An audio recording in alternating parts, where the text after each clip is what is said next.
کہ دنیا تو نئے سال کے آنے کے جشن کی تیاریوں میں گناہوں کے اڈے سجائے جا رہے ہوں گے، لوگ ادھر سے ادھر سفر بھی کر رہے ہوں گے، اہتمامات کر رہے ہوں گے، لوگ ایک نئے سال کے استقبال کی تیاریاں کر رہے ہیں۔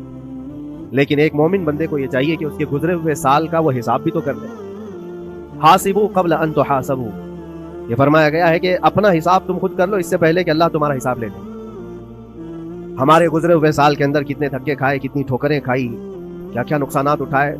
سب سے بڑی بات تو یہ ہے کہ ہم نے کتنی عبادتیں کی، کتنی ریاضتیں کی، کتنی نمازیں ہماری ضائع ہوئی۔ یہ اگر محاسبہ کر لے انسان تو شاید ہو سکتا ہے آنے والا نیا سال اس کا بہتر طریقے سے استقبال ہو سکے۔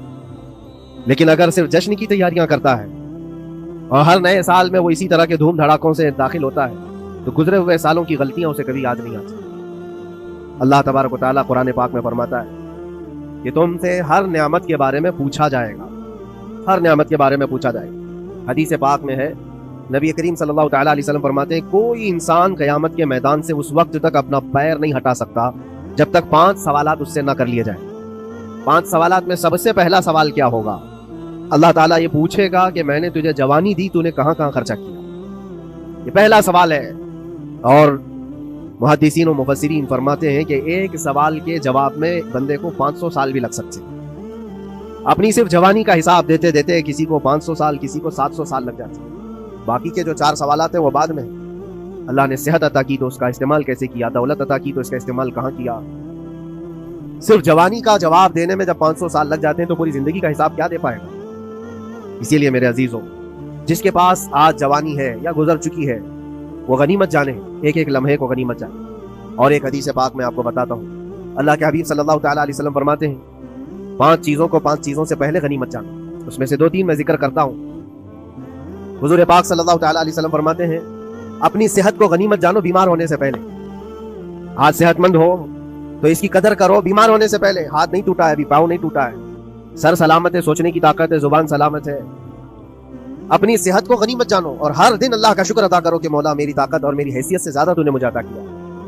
اور اگر اپنی صحت کا خیال نہیں ہے، قدر نہیں ہے، تو جاؤ کبھی کسی کینسر ہاسپٹل جا کر کے دیکھو، کئی ایسے لوگ ہیں جو موت اور حیات کے بیچ لڑ رہے ہیں۔ کچھ تو ایسے ہیں جو روز موت کی تمنا کرتے ہیں لیکن موت بھی نہیں۔ مجھے یاد ہے آج تقریباً 8-9 سال ہو گئے ہوں گے، کینسر ہاسپٹل میں ایک ادھیڑ عمر کے شخص سے ملاقات، میں تیمارداری کے لیے یا عیادت کے لیے جایا کرتا تھا۔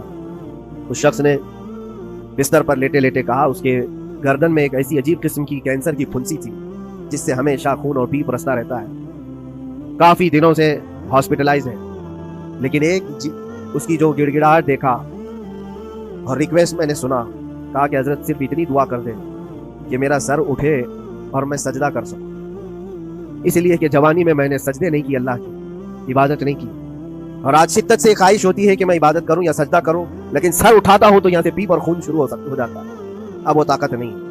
اس دن میرے دل پہ یہ بات لگی، کیا سچ فرمایا میرے آقا صلی اللہ علیہ وسلم نے، اپنی صحت کو غنیمت جانو بیمار ہونے سے پہلے، کہیں ایسا وقت نہ آئے کہ تم سجدہ کرنا چاہو لیکن تمہارا سر اٹھانے کے قابل بھی نہ رہے، تمہارے پاس وہ طبیعت بھی نہ رہے۔ ایک یہ تو پہلی چیز ہے۔ دوسری چیز، نبی مکرم صلی اللہ علیہ وسلم ارشاد فرماتے ہیں کہ تم اپنی جوانی کو غنیمت جانو بڑھاپا آنے سے پہلے۔ جوانی کو غنیمت جانو بڑھاپا آنے سے پہلے۔ آپ کو پتا نہیں بڑھاپا کیا ہوتا ہے؟ بڑھاپے میں صرف خواہشیں رہ جاتی ہیں، کرنے کی تمنا رہ جاتی ہے لیکن طاقت نہیں رہتی۔ بڑھاپے کے اندر اعضاء ڈھیلے ہو جاتے ہیں، نہ وہ صحیح ڈھنگ سے پوری عبادت کرنے کے قابل رہ جاتا ہے، بلکہ وہ سوچتا رہ جاتا ہے کہ کاش میں اپنی جوانی میں اتنی نمازیں پڑھ لیا ہوتا، اتنی تسبیح پڑھ لیا ہوتا، لیکن کر نہیں پاتا۔ اسی لیے اللہ کے نبی صلی اللہ علیہ وسلم نے فرمایا بڑھاپا آنے سے پہلے اپنی جوانی کی قدر کرنا۔ اور اتنی تیزی سے یہ جوانی جاتی ہے پتہ بھی نہیں چلتا، بہت تیزی سے گزر جاتی ہے۔ جوانی ایسا شباب ہے کہ یہ بجلی کی طرح بھاگتی چلی جاتی ہے، کیونکہ جوان ہوتے ہی آدمی کے اوپر ایسی ذمہ داریاں آئیں، اس کو شادی کا خیال آیا، شادی کیا، بچوں کا خیال آیا، بچے ہوئے، پالنے کی بات، گھر بنانے کی فکر، بزنس کی فکر، جاب کی فکر، ان تمام چیزوں میں اتنا گھرا رہا کہ جوانی نکل گئی، بال سفید ہو گئے، پتہ ہی نہیں چلا، بڑھاپا آ گیا۔ اور اس کے بعد بڑھاپے میں اس کو احتساب کرنے کا موقع ملے تو سوچتا ہے کہ میرے پاس جوانی کے اتنے سال تھے، کاش میں عبادت کیا ہوتا یا کچھ کر لیا ہوتا۔ لیکن ایک بات یاد رکھو، گیا وقت پھر ہاتھ آتا نہیں، سدا دور دورہ دکھاتا نہیں۔ سب سے قیمتی چیز دنیا کی یہ وقت ہے جو گزر جاتا ہے۔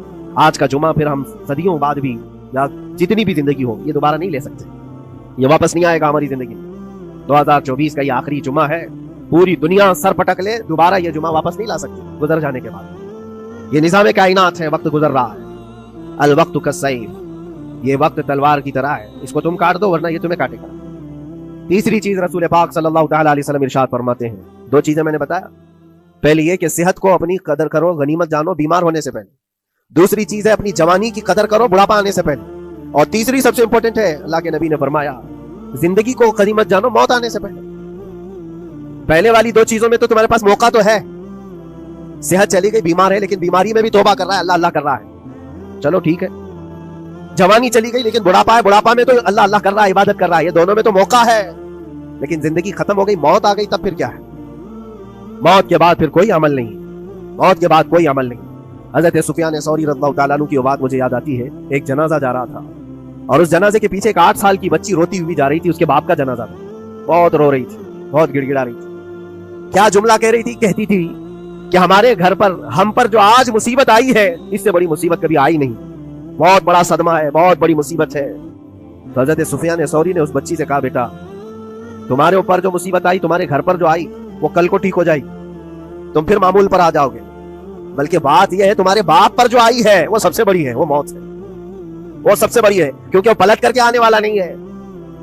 جنازے کو دفن کر دیا گیا، دوسرے دن قبرستان میں حضرت سفیان ثوری کہتے ہیں اسی قبر کے پاس میں اس بچی کو روتے ہوئے دیکھا، بچی کو باپ سے بڑا لگاؤ رہا ہوگا، قبر کے پاس بیٹھ کر کے رو رہی تھی، یوں کہہ رہی تھی ابا آپ بیمار تھے میں دوائی لا دیتی تھی، آپ سونے کے لیے جاتے میں بستر جھاڑ دیتی تھی اور بچھونے بچھا دیتی، آپ کو اڑا دیتی چادر، اور آپ کو کھانا میں لا کر پروس دیتی۔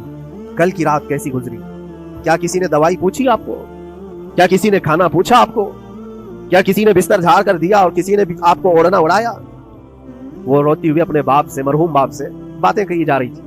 حضرت سفیان ثوری اٹھاتے اور کہتے ہیں بیٹا یہ سوالات اب نہ کر اپنے باپ کہ کسی نے کھانا پوچھا، دوائی پوچھی، بستر بچھایا، نہیں، اب یہ پوچھ اپنے باپ سے کل ہم نے جو آپ کو صحیح سلامت دفن کیا چہرہ ابھی تک سلامت ہے یا نہیں؟ ابھی تک پیٹ سلامت ہے یا نہیں کہ پھاڑ دیا گیا؟ کفن ابھی تک باقی ہے یا چھین لیا گیا ہے؟ یہ پوچھ اپنے باپ سے کہ کل ہم نے جب دفنایا تھا تو خوشبوؤں میں دفنایا تھا، پوچھ اپنے باپ سے کہیں کیڑے تو نہیں چڑھ گئے آج، کیونکہ یہ ہونے والا ہے اب قبر کی زندگی۔ عزیزان گرامی وقار، اسی لیے حضرت مولا علی کرم اللہ وجہہ الکریم جب قبرستان جاتے سلام کرتے قبر والوں کو اور اس کے بعد ایک ایک گھنٹہ کھڑے ہو کر روتے تھے۔ حضرت سعید ابن مسیب کہتے ہیں میں مولا علی کرم اللہ وجہہ الکریم سے پوچھا آپ قبر والوں کے پاس کھڑے ہو کر کیوں رو رہے ہیں؟ حضرت علی فرماتے ہیں میں نے ان سے پوچھا کیا حال ہے تمہارا اے قبر والوں؟ انہوں نے جو جواب دیا سعید اگر تم بھی سنتے تو روتے۔ کہا کیا جواب دیتے ہیں قبروں والے؟ مولا علی کرم اللہ وجہہ الکریم فرماتے ہیں وہ مجھے جواب دے رہے ہیں کہ اے علی ہمارے گھر والوں نے تو ہمیں صحیح سلامت دفنایا تھا، ہمارے چہروں پر مسلسل آج دن اور رات بچھو چھوڑ دیے گئے، ہمارے چہروں پر آج اور ہماری ناک پر بچھو ڈنک مارتے ہیں، ہمارے بالوں میں جس کو ہم آئینے کے سامنے کھڑے ہو کر گھنٹوں سجایا کرتے تھے پیپ بھر دیے گئے ہیں، اور ہمارے چہرے کی چمڑیاں جھلس گئی۔ یہ سارے جوابات میرے عزیزوں قبروں والوں کے اس منزل تک ہر ایک کو پہنچنا ہے، اسی لیے سال گزرنے سے پہلے اپنی زندگی کا احتساب کرو۔ اللہ رب العزت نے ابھی بھی ہمیں موقع عطا کیا ہے، ابھی تمہاری زندگی ختم نہیں، بھی سانس لے رہے ہو، توبہ کر لو، دعائیں کرو کہ مولا کریم ہمارے لیے نیا سال خیر و برکت والا بنا، گناہوں سے بچنے والا بنا،